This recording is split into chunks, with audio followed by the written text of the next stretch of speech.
Saravanapatti PPG கலை மற்றும் அறிவியல் கல்லூரியில் சுஸ்வாகதம் 2024 முதலாம் ஆண்டு கல்லூரி மாணவர்களுக்கான வரவேற்பு விழா வெகு விமர்சையாக நடைபெற்றது.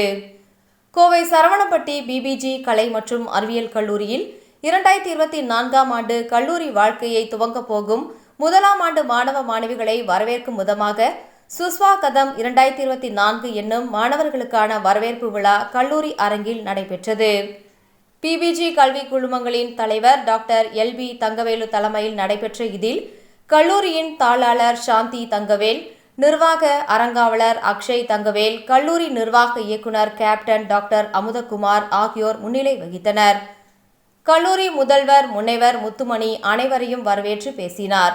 நிகழ்ச்சியில் கல்லூரியின் தலைவர் டாக்டர் தங்கவேல் தனது தலைமை உரையில் மாணவர்கள் ஒழுக்கம், விடாமுயற்சி, நேர்மையுடன் இருந்தால் வாழ்வில் வெற்றி நிச்சயமே என்று கூறிய அவர், பெற்றோர்களின் கனவுகளை நிறைவேற்றும் பிள்ளைகளாக மாணவ மாணவிகள் தங்கள் கல்லூரி காலங்களை பயன்படுத்திக் கொள்ள வேண்டும் என கூறினார்.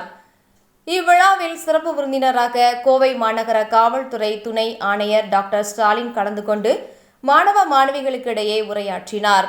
அப்போது பேசிய அவர், கல்வியின் நோக்கம் என்ன என்பதை உணர்ந்து மாணவர்கள் தங்கள் குறிக்கோளை நிர்ணயம் செய்ய வேண்டும் என்றார். மேலும் தங்களின் பலம், பலவீனத்தை அறிந்து செயல்பட்டால் வாழ்வில் வெற்றி பெற முடியும் என்று எடுத்துரைத்தார். நிகழ்ச்சியில் தமிழ்துறை தலைவர் முனைவர் சந்திரகலா உள்பட துறை தலைவர்கள், பேராசிரியர்கள், மாணவ மாணவிகள், பெற்றோர்கள் என பலர் கலந்து கொண்டனர்.